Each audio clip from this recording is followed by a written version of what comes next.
Alright, finally today is the day where we can actually test. So let's see how this goes, right? So I'm gonna test the builds on the Eternal version of this realm here. Because I'm only gonna have Paragon 200, and that's not gonna be good for comparing the builds to how they were before. So mainly, let's see, do I have materials? A little bit.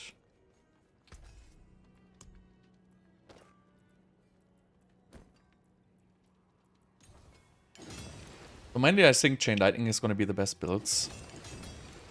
I already tested a little bit. It seems like Sorc overall just got a pretty big nerf, like across the board.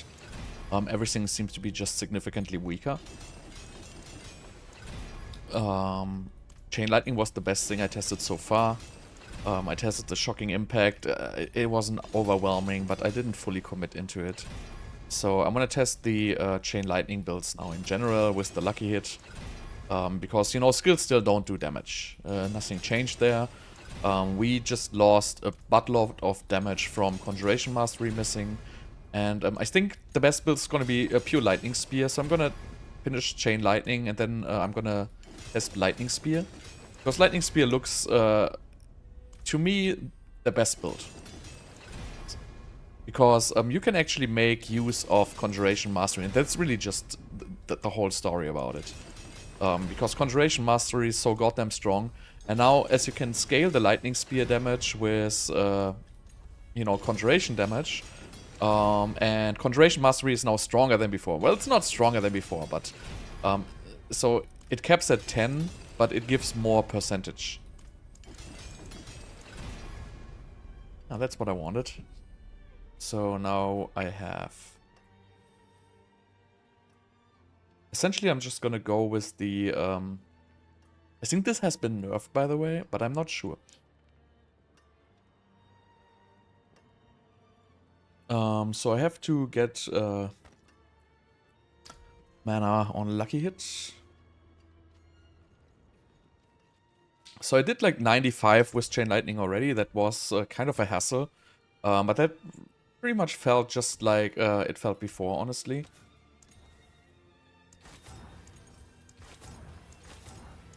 So we just need resource on Lucky Hit here.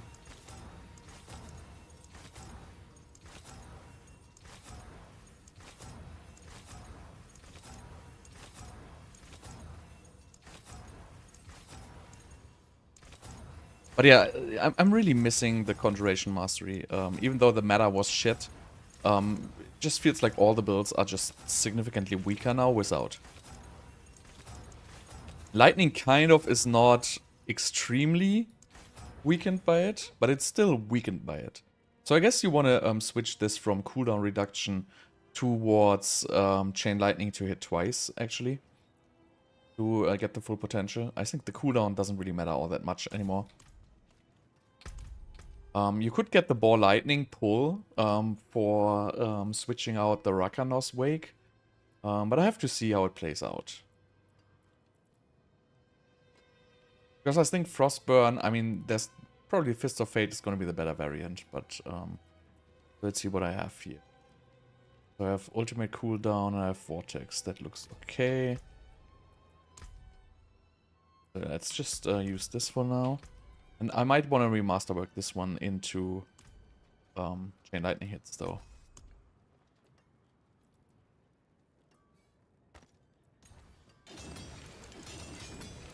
I don't even know if this is the best focus I have, but... Check if I have a better focus. So I have good focus in my stash, actually. I have never been using. I think there's some godlike ones. This one here, for example, greater int, greater cooldown. I can probably use this one here. Give it... This one's also decent, I guess, but I'm not gonna brick it. Some random legacy stuff. This is some fireball stuff. This has no greater cooldown. Let's just use this one here. Maybe I can just get a better roll on my lightning.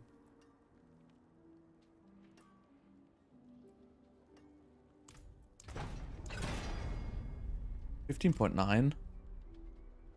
What are we testing out today? Everything. Everything but seasonal powers, most likely. So this is better than the ones I had. 15.9 is okay, I guess. I'm gonna use this one.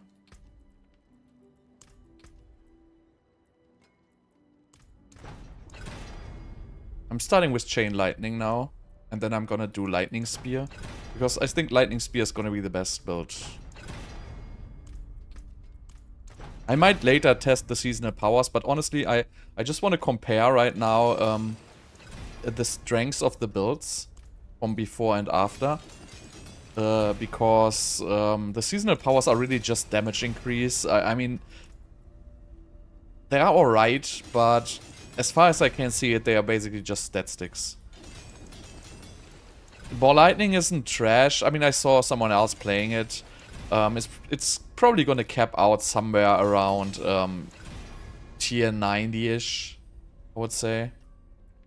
So this is... I actually want to double crit it. I want to get a good comparison here.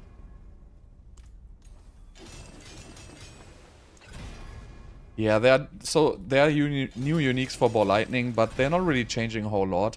They're making the build a little bit more convenient to play, but the problem is it's relying on Ball Lightning damage, and the matter that Sorc skills don't do damage hasn't changed. It's even worse now. So all these lucky hit damage effects are just far superior above these kind of you know, the skill is supposed to do the damage. It's just not working out. It's alright, but the problem is with the new Ball Lightning, you cannot really lucky hit anymore, because Ball Lightning is like kind of a static hitting area, field, whatever you want to call that. So, I mean, I have to try it out when I get there. But I tried it a little bit, and I was... let's just say it wasn't overwhelming for me. I'm just gonna go with this one here. It's good enough, I guess.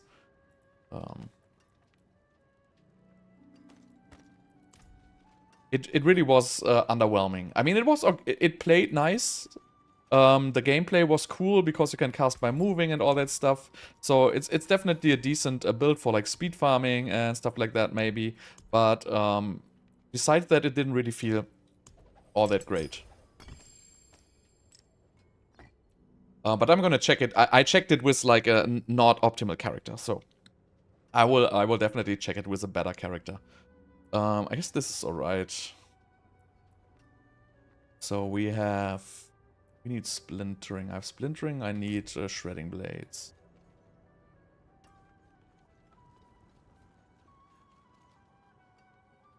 I don't know if it's chain lightning, lightning spear.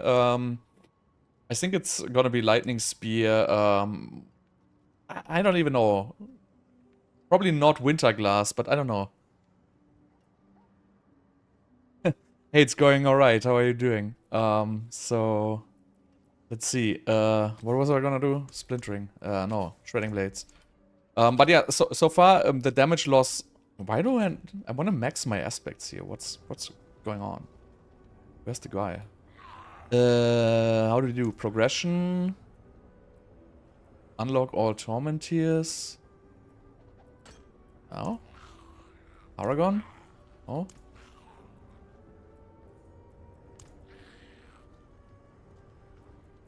Wait, there's no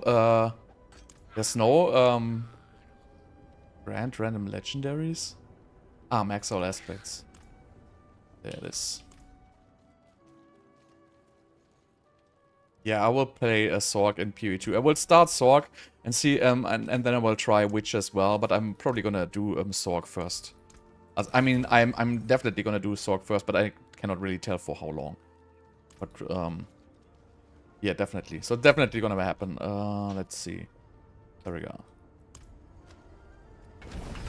So again, I tried 95 with this already, but it was relatively unoptimized. So now I changed some stuff around, and I have the... Oh, I still need to enchant this for... Let's see. I need to enchant this for... Restore resource.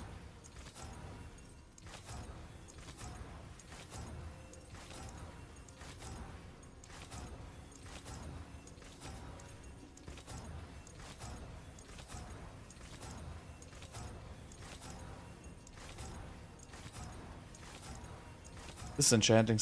This is the most. Like, this is the best thing I'm looking forward into PoE, that I don't have to do this anymore.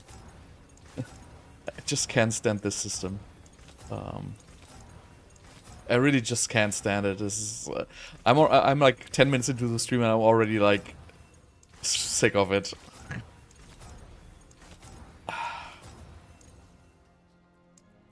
Right.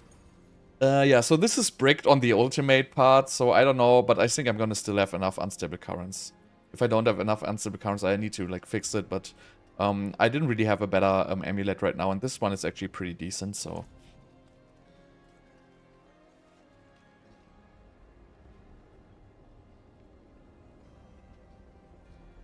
Yeah, I think Witch is gonna be awesome as well, but I think Witch is also gonna be overhyped. Wait, this one I need. Right, let's try 96. Let's see how this goes. But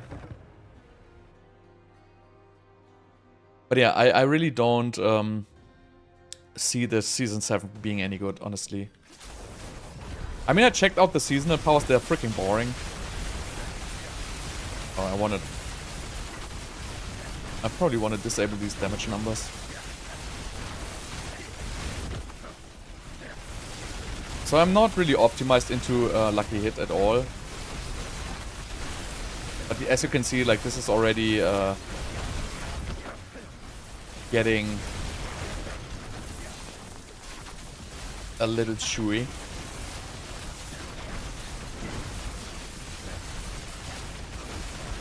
I'm not sure about Ice Blade's enchant though. Maybe you want to switch to something else, but I don't really see any enchant I want to switch to, honestly. So you're basically missing so much damage from the Conjuration Mastery and from the old Splintering Energy aspect, because the new one is just freaking weak.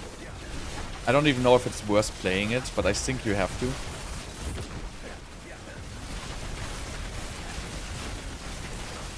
But, and this is okay for 96 without optimizing. I think Frostburn is not as good in general. I think you want to switch to Fists of Fate. I think it's better.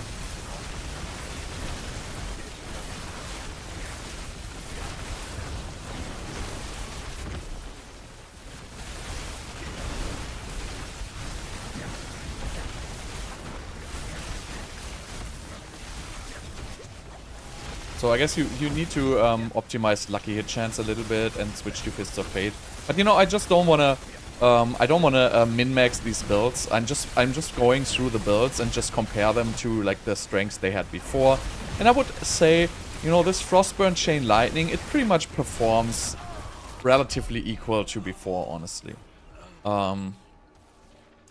Survivability is much less, it feels like, at least. I feel like survivability has suffered a lot. I am like kind of dying to like random stuff. Not sure what that is, but I mean, obviously that last one was like a poison explosion. But I have been dying to like random stuff in my testing.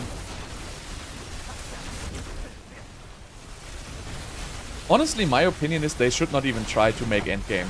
I think at this point they are just lost. I think at this point they should just focus on making interesting seasonal mechanics, so players can come and play the seasons. Because you know what, the casual Andy doesn't care about endgame, and the people who care about endgame, they're not gonna play this game in endgame anymore. They're just gonna play PoE 2. Like, obviously, you will have confirmation tomorrow. Hopefully you will have confirmation tomorrow that people who care for endgame will not play this game. Right? So, this is not for endgame. It has never been. So, I really just hope that they make good season. That they just realize, hey, we are on a lost course, we're never gonna catch the endgame, guys. And you know, there's only one logical decision. Like, if PoE 2 comes out and endgame is great, right? The only logical decision is, well, we're not going to compete in endgame. Because it's not going to matter to us anyway. You know, all they want to do is, like, please shareholders. So they just need player numbers every season. So why not just make good seasonal mechanics so players can play for 1 or 2 weeks and have fun, and then just call it a day and stop trying to focus on endgame. It's just not gonna happen. You know, give the pit a leaderboard and call it a day. That's your endgame there.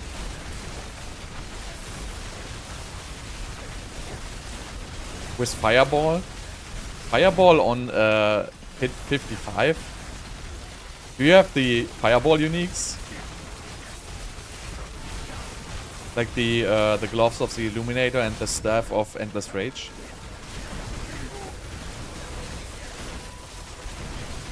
So the seasonal mechanic in the PTR is... I mean, I don't know. I mean, I haven't tested it enough, honestly. But it seems to me just random stats. Basically, it seems to evolve. You want to put like XYZ curses on the mobs. And then you have like these random gems, which give you multiplicative damage based on how many curses are on the mobs, basically. So, if you put everything together, the season mechanic just seems like stats to me and nothing else. But I haven't tested this with an endgame build. So maybe there are seasonal mechanics which actually do some damage. But my assumption is just, you know, you're gonna get like, you know, 30, 40, 50, 60% extra damage out of the seasonal mechanics, and that's going to be it. They look funny, but they don't really do anything.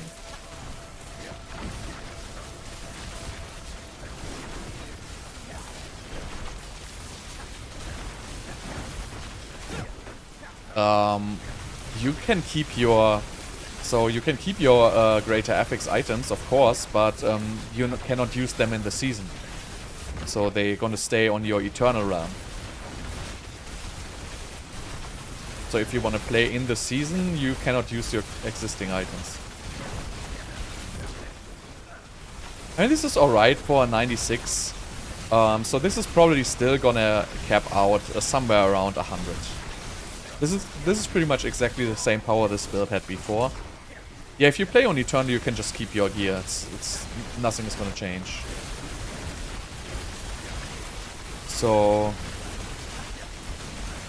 you have the bouncing fireballs and you have the stuff of Endless Rage. And you should be able to do more than 55, honestly, but maybe you just don't have the gear.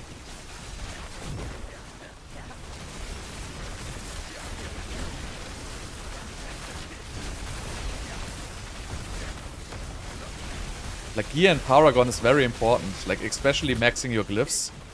So if you're level 55, like, what are your, like, glyph levels? It's basically just farm the pit, level your glyphs. That's where you get the power from. So let's see how this goes. So I still want to try the Shocking Impact again, but I tried it and it didn't really feel strong to me. But I want to definitely give it another try.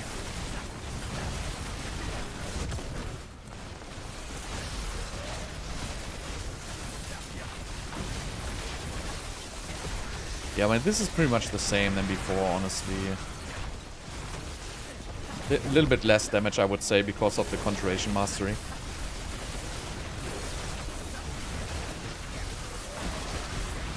No, I don't think it will bump. But I don't know, honestly. But I doubt it's gonna change. I think it's gonna stay like it is.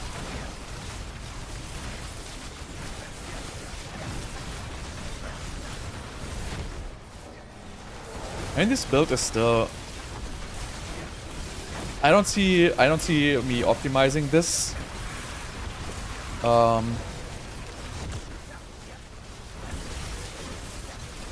guess it just is like it is.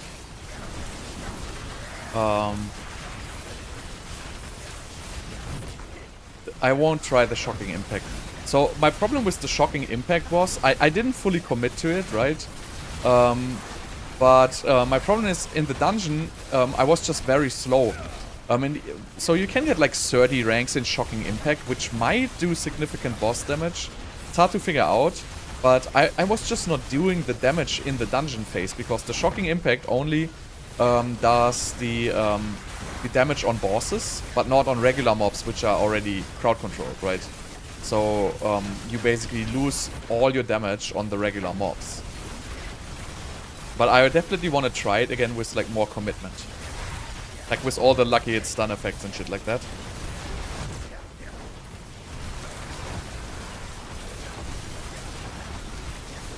But yeah, that's 10 minutes for a 96 pit. That is, you know, it's alright. But it's nothing amazing, obviously.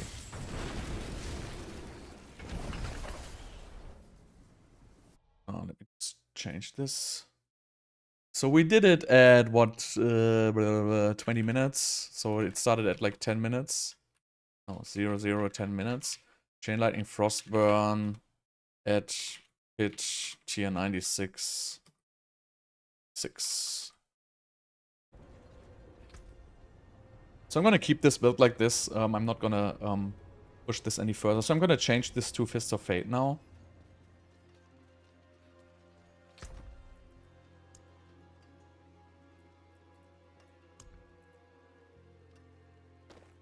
Not sure if this is gonna get much better though. Because I only have one 40% chance here. I think you have to play 2 with this. Oh, actually, I just noticed this is Ball Lightning to cast twice, not Chain Lightning. I'm just actually a freaking dumb ass. Right, so let's... Jesus. Shock out, man.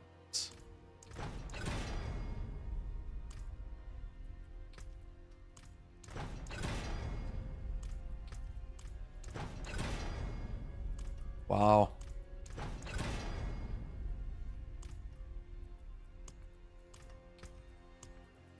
Oh, I don't have the... No.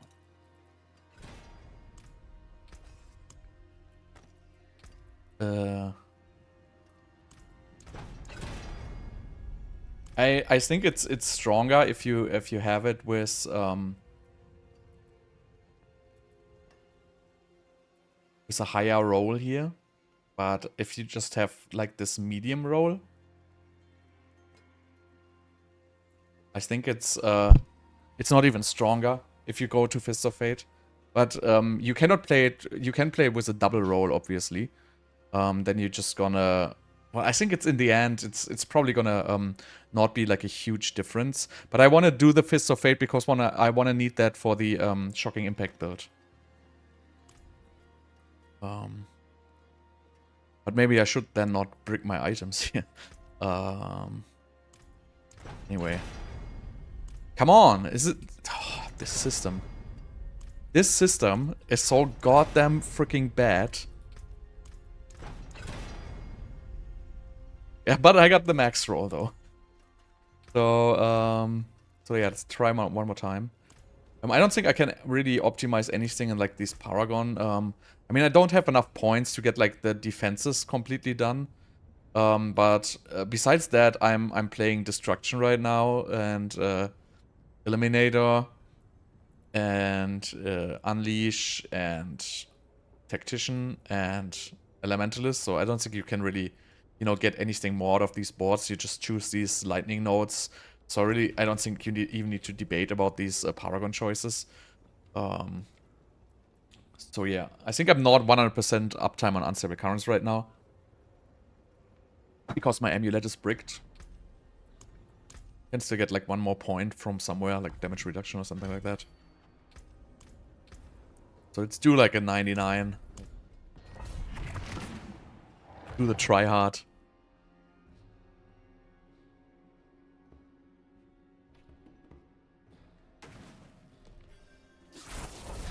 But I would need a Fists of Fate with a greater affix. Lucky hit to do like the random crowd control effect. I have to disable damage numbers though. Can't see shit anymore.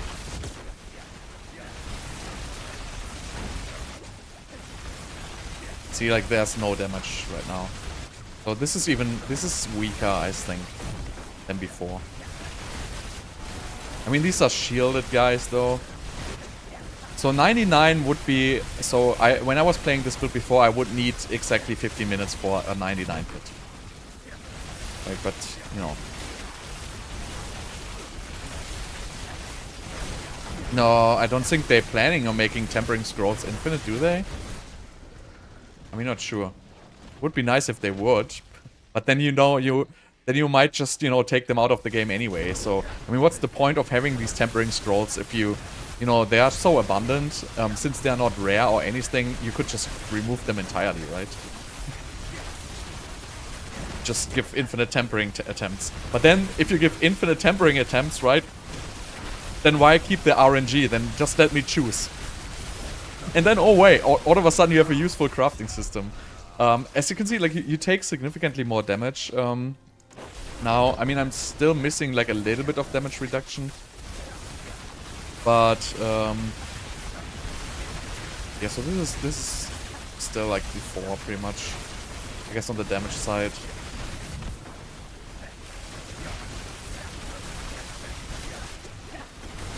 It's hard to say. Because I died, I don't have really an accurate result now, but it doesn't matter. So let's see if we can do this 99 here.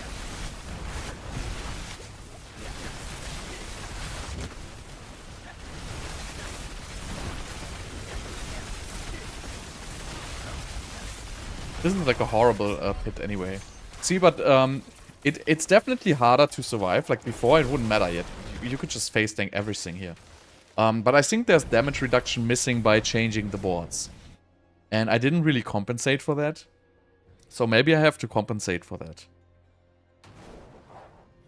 I mean, obviously I don't have but I never had a damage reduction on my axial, actually. You cannot really compensate for this anyway. It's really not going to change a whole lot if you... I mean, you could do these 25% on charge boards, but I don't think it's going to matter like all that much.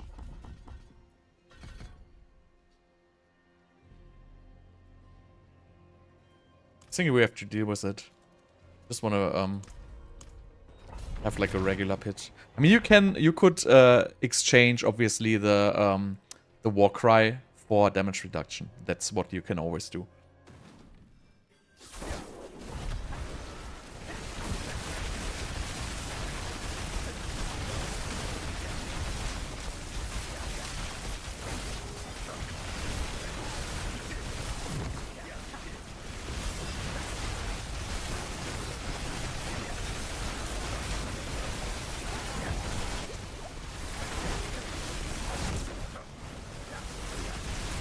But yeah, so the damage is really not that great. So also this build took like a significant hit by the Conjuration Mastery nerf, even though it gets like an extra 100% from powering.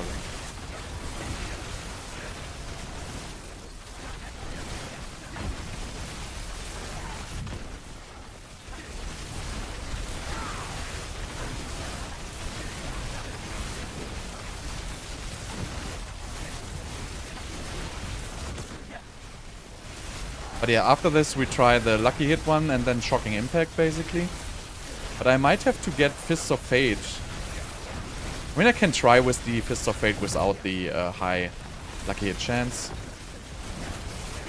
Without the Shocking Impact version, it's not gonna matter. Also, these new Tiny Ball Lightnings look so weak.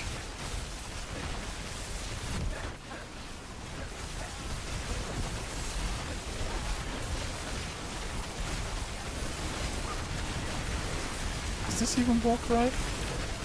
I'm just noticing I don't even have Warcry right now. I have Pull and Ultimate. But I mean, that's okay.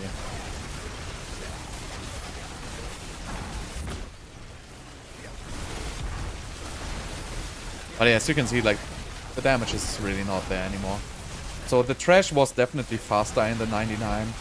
But not much faster, honestly. Before it was a little bit faster, I would say. But not significantly faster than this. So it's really just missing, you know, like, probably like half the damage. I would say Conjuration Mastery before would grant you like 200 to 300% damage. And now the exchange is like roughly 200% damage from the buffs and the, you know, change key passive, which is, you know, gonna be glass cannon or whatever you play. So I would assume there's a good 100% damage missing from Conjuration Mastery in Chain Lightning.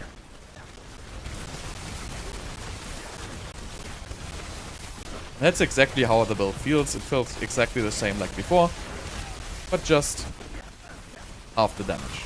I would say it's fair to say it does half the damage.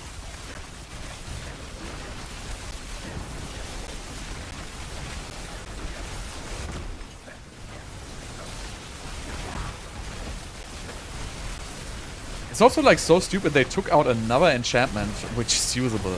So before we had basically 3 enchantments which were usable, and now we really just have 2. I mean, technically you can use Ball Lightning enchantment, I guess, but it's shit. So really the only enchantments left right now are Teleport and Ice Blades. Like whatever other enchantment you're gonna play, they're all just junk. I didn't try the Ball Lightning yet with gear. So I want to do this also, but I don't, I have to test it on this character where I have gear for Ball Lightning and see if it's good. But, you know, I saw like another creator playing it, and, you know, it was going to like 85-ish to 90, maybe 95 with like a lot of effort. But definitely it's weaker than Chain Lightning, I would say.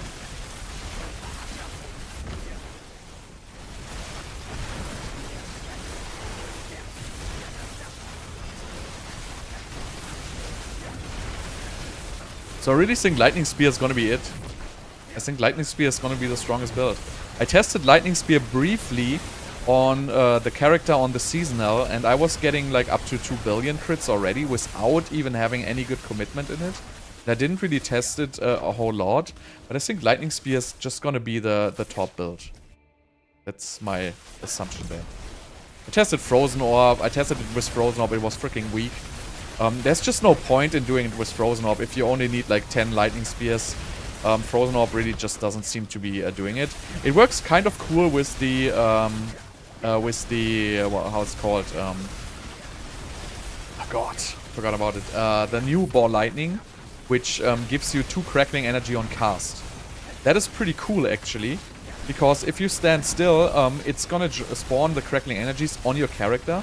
Then you can choose the Lightning Spear passive, which is giving it like 100 to 200% extra damage after absorbing, you know, a number of Crackling Energy. So that's another like decent bonus damage you get to Lightning Spear. And since, you know, Splintering now scales off Lightning Spear damage, it's doing significant work. So I assume this is gonna get like to maybe 105 pit or something like that without seasonal powers. And I guess seasonal powers is really just adding like a 60, 70, 80% X or something like that. I didn't really see anything in the seasonal powers being any game changing. I have to try how much damage these seasonal powers actually do, but I don't think they're gonna do damage. I think they're just going to be for the debuffs and buffs. Which is very disappointing and freaking boring, but you know, it is like it is. There's this one fire seasonal power which has like a 50% or 60% chance to hit whenever you hit the mob. And it does 40 damage. 40. 40. The base damage of that power. I was looking at it and was like... I was testing it at the dummy and it was hitting for like 1,000. And I was like, what the hell is this? Like, why would you make this power hit for 40 damage? Wow. So these elemental effects definitely hit very hard.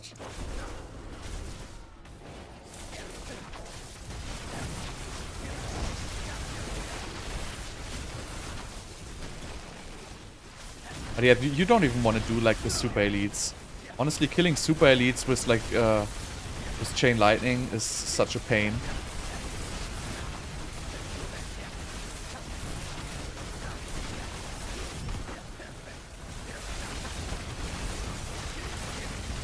I'm never gonna survive this. Biggest shit show. And keep in mind, you don't have burning anymore, right? So you don't have this life regeneration or anything. I'm not gonna kill this stack. There's no way I'm gonna kill these. But yeah, this feels just, yeah, I would just say this is half the damage of before. Somewhere around this. This is still doable, but it feels like so slow. I cannot even, like, get rid of this pack here. Look at this, like, some random, super arrow bullshit hit me. Yeah, so I'm not gonna finish this. It's alright. This can definitely clear a tier 99 if you want to do it. But, you know, I'm just testing here. This is enough for my testing. It just doesn't feel good playing this at all. So let's try the Fist of Fate variant now. But I don't think it's going to be any better.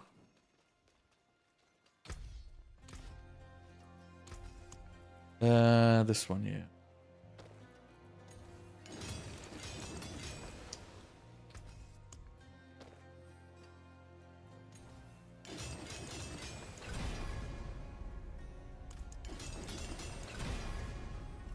Oh, that went pretty well, actually. Like that.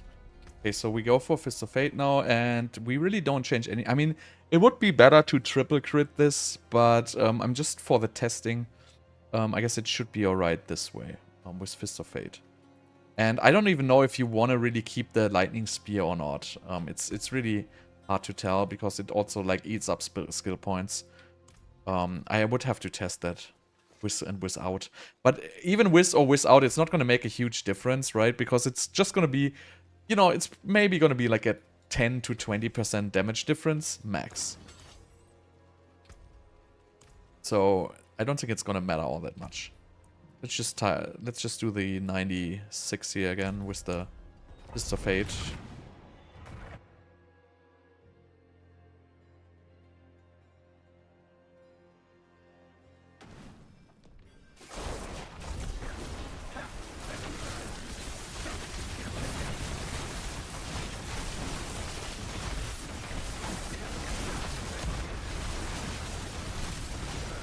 Yeah, that doesn't feel good.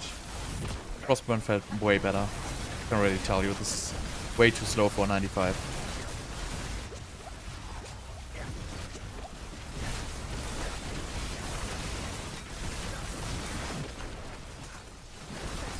It's like way slower.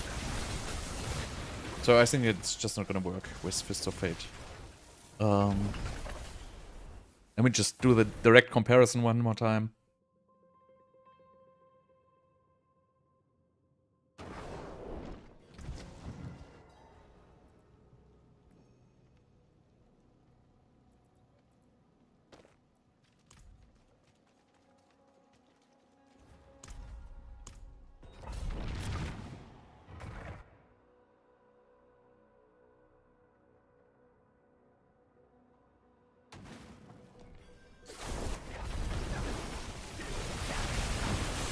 Find a regular elite pack.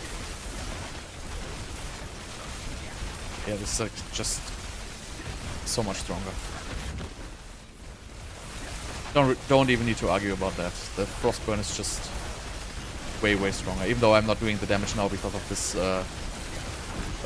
Misty whatever thing. But so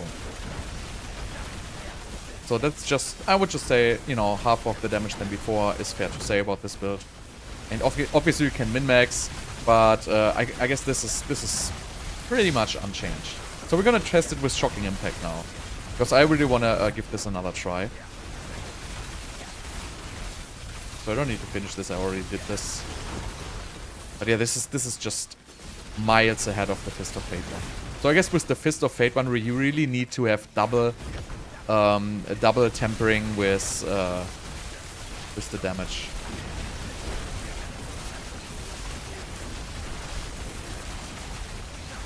But even then, it will come out a little bit stronger.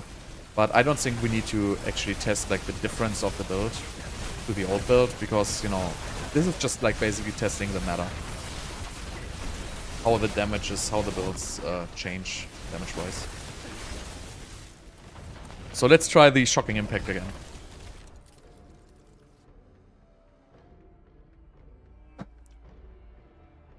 So technically, for Shocking Impact, I would normally need... So what I would need is, I would need Fists of Fate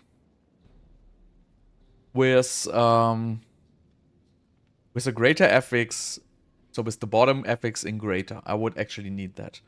And then the problem is, if you play this build, right, you can get roughly 30 ranks in Shocking Impact. And you can... The problem is, the only good shock stun you have is this one, Convulsions. It's only like a 7% lucky hit per rank, so this is freaking terrible. Even though I think there's a temper for that.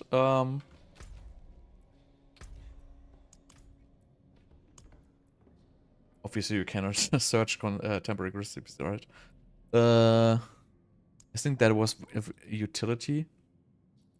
Yeah, so there's a utility temper you can use for this. It's +2, so it goes to like what, +5, +6 maybe. So you could get 6 ranks in this. So let's just say you could get 10 ranks. If you get 10 ranks in this, this is gonna be 70%. 70% lucky hit to stun for 3 seconds. That's actually decent. And then the only... you can get the Lightning Spear stun, obviously, which is, a little bit extra stun. But that is already it for stun, right? You could maybe put it with Charge Bolts. No, Charge Bolts don't even stun.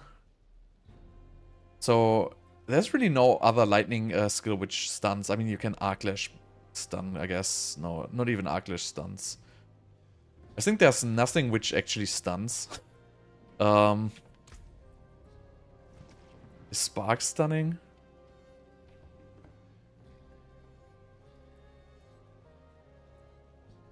So, yeah. So, the problem is you really only have lucky hit stun. If you play that, you have lucky hit stun.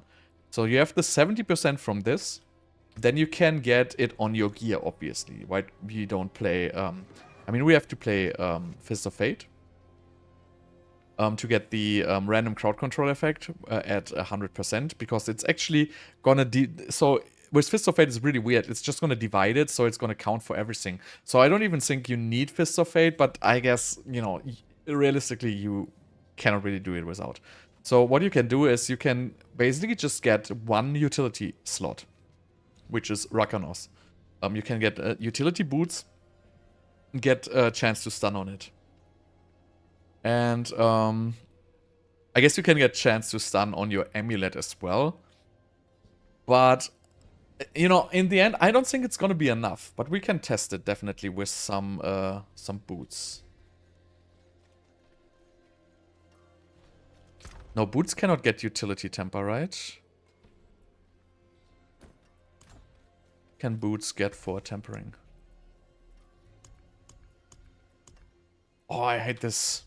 Why does it pull it in the stash?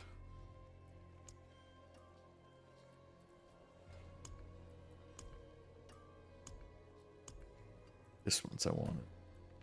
I guess I have good ones here which are already done, and they have a utility temper. So let's see. Oh, of course they're already bricked, right? Like every item I have, it's already bricked. Okay.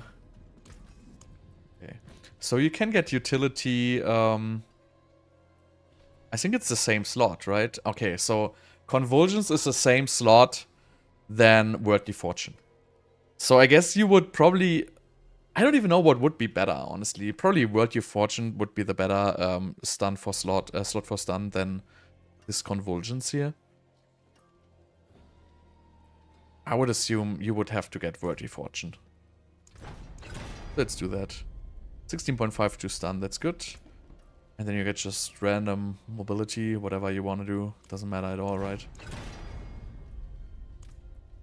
Because you want to get evade cooldown reduction.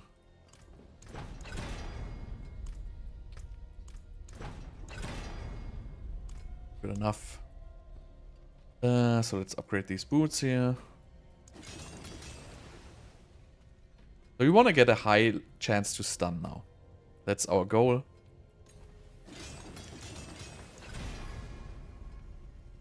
Its intelligence is alright.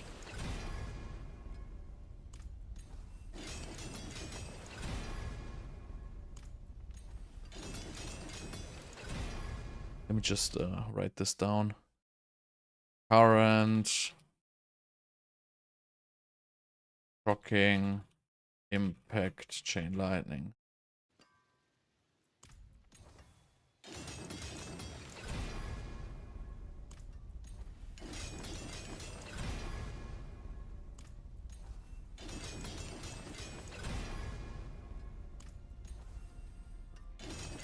God, I will not miss this system.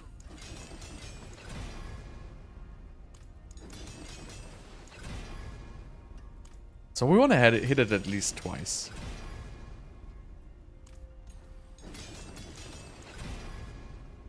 I mean, we got infinite materials, right? So we might as well just hit it twice. I'm not going to go for 3 times. That's 125 tries. That's not going to happen.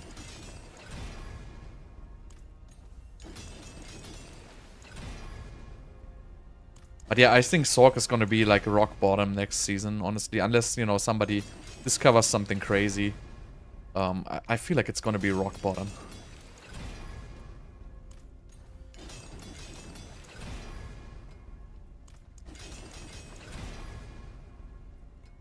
Come on, give me just the stupid stun already.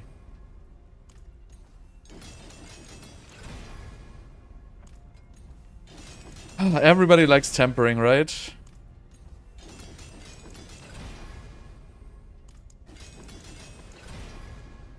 Where's this master working? I don't even know. Good enough. So this is a 32% chance to stun. It's not too bad, right? So let's give this...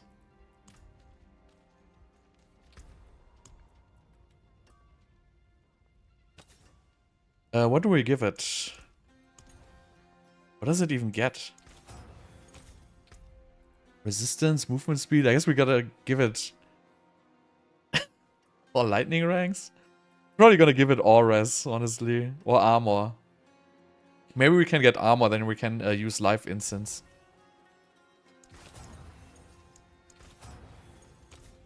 Alright. So this is the boots. Now realistically, since I'm done with this chain lightning, we would have to change the weapon tempers. So here's another problem, right? Changing the weapon tempers to ranks of whatever it was called. I forgot it, but let's just do it. So we changed the weapon tempers to shocking impact, right? So I don't even think that's gonna be any good, honestly, because you know how good is it gonna be? I think it's. I mean, let's just test it. You know, you can't say it without testing it. Look at this, good roll. So 10 to shocking impact on this one here, and we're gonna change this one as well. How much rolls? 2 rolls. Well, that's probably not gonna happen, but you know, who cares, right? Oh, look at this, 7. I guess this is good enough for me. So now we have 17 ranks in shocking impact.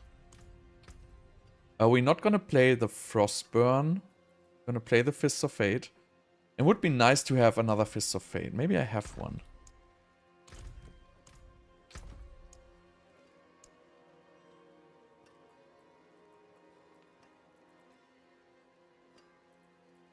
This is a legacy one. Okay. I don't have another one. So ideally we would need a better Fist of Fate, but we're just gonna try it with this one now. So we have like now a solid, you know, roughly like 200% lucky hit or whatever. See it. 200%. I mean, this obviously can be better, but I think it is not going to be very good, honestly. But we will see. And obviously, you could get another utility temper on your storm, like on your amulet here, right? Which I don't have, but so yeah. And then we change. Probably lightning spear ranks are just not worth it at all. So we're gonna change to this convulsions here, and then we're gonna get shocking impact.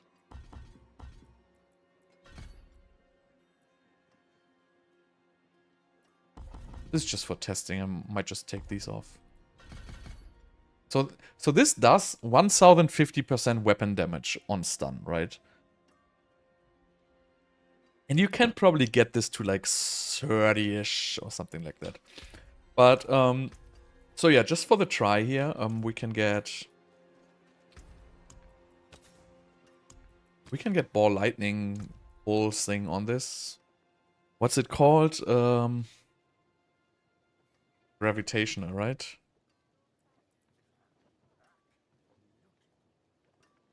So we can do this because we have unstable currents permanently. And yeah, so I don't even know with the splintering or not, honestly. Let's just take the splintering off for now.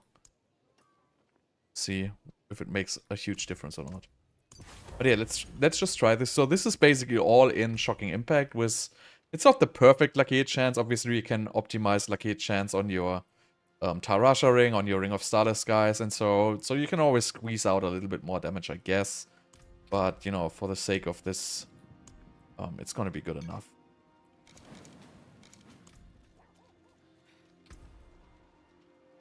And I think there's like, what is the Arclash enchant or something like that? Wasn't there Arclash enchant? When you use a cooldown, enemy is stunned. I don't think that's gonna do a whole lot.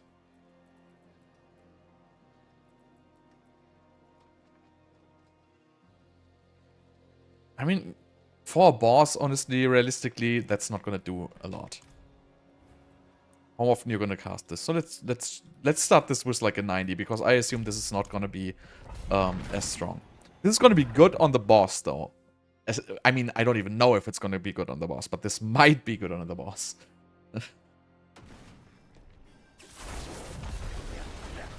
We have to change the lightning spear. 1 second.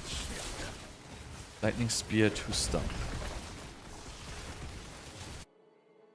If there would be more stun, something which would be like doing more stun, because they removed the stun from Ball Lightning already, right? Because Ball Lightning had like, if it hits 50 times it stuns. They removed that. So now really the only stun left is this this Lucky Hit stuff and Lightning Spear.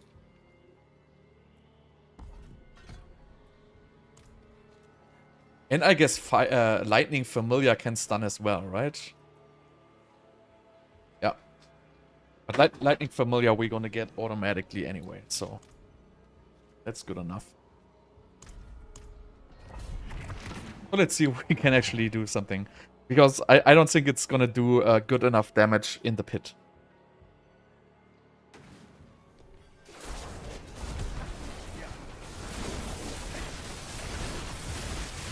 As you can see, like for a tier 90, this goes really very, very slow. It doesn't even... I mean, they are unstoppable, and as soon as they get stunned, I don't even see their bar moving, honestly. So now he's unstoppable.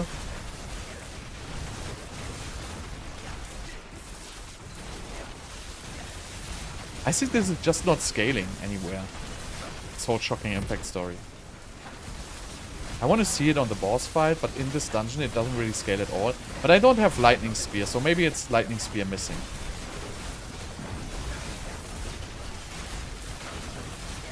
Because for a tier 90 this is just horrible damage.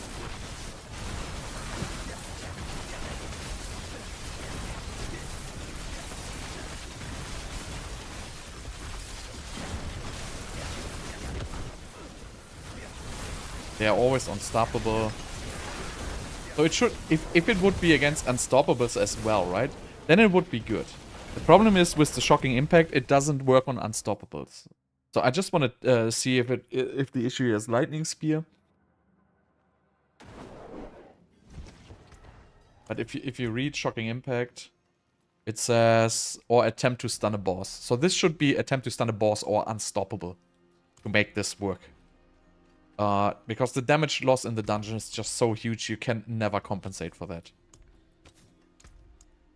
So I don't think even Splintering will do anything here, honestly.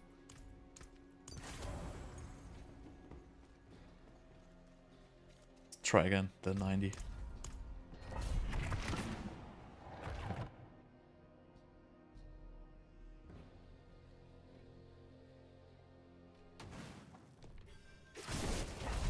After this, I'm gonna try Lightning Spear. I think that's gonna be the best. So yeah, as you can see, with Lightning Spear, instantly we are much faster. But honestly, not really, honestly. I thought there would be more. Ah, now there is damage. Sometimes there is damage, sometimes there's not. I guess it depends on the number of Lightning Spears you have up. But I think Lightning Spear is still doing the damage here. I think not even the Shocking Impact is doing anything. I think it's just Lightning Spear. Mainly. Splintering. See, now I get these done like fairly quickly. So I think you still cannot play any Chain Lightning build without Lightning Spear effectively. It just still has a huge amount of AoE damage. It's definitely not the Shocking Impact doing the damage here. But I want to see the Shocking Impact on the boss.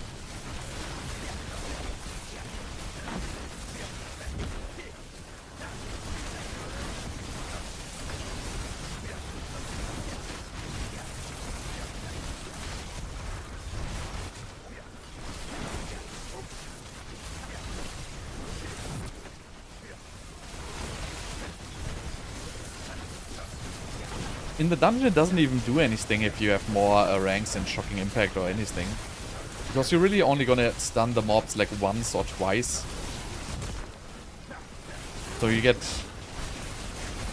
2 extra damage hits of Shocking Impact and that's gonna be it.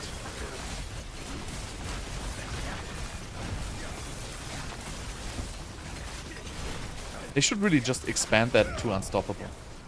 That would be a good suggestion, I guess.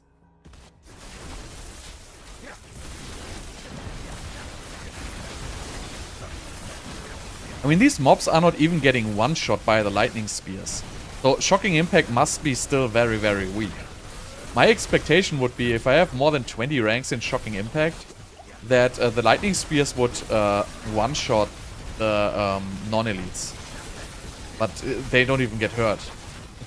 So it just seems weak. Like, look at these guys, they are like basically full HP after being hit with Shocking Impact. So I assume it's just, I don't know. Maybe it's not even working. It just feels like to be absolutely ZDPS, like the whole Shocking Impact story.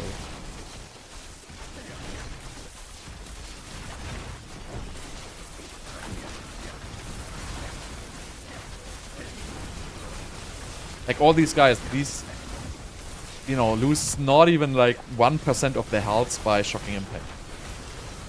So it just can't do any damage, realistically. Even though it's a 1000% weapon damage, which is technically... I guess it's technically not even that much. 1000% weapon damage is like 1.5 Frostburn procs, if you think about it. So weapon damage is like, what, 900? I think weapon damage is like 900. I would have to verify, but I think it's roughly like 1.5 lucky hit procs from a Frostburn, for example. But the chance of Shocking Impact being way lower, and also the investment in the gear is much, much higher. Because you have to sacrifice your weapon temper and everything.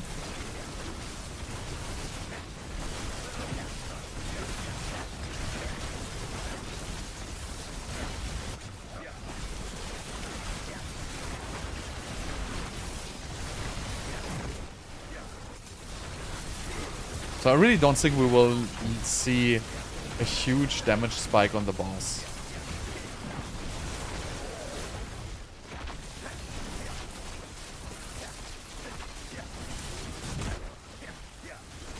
So I guess after this, I'm just gonna commit into Lightning Spear.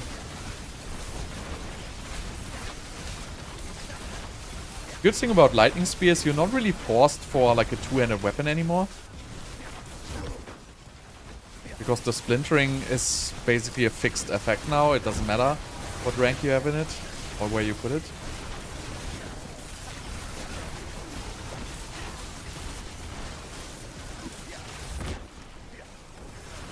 So I guess this can also do like a, you know, whatever, 95 if you really want, but I guess just to find out that this build is bad.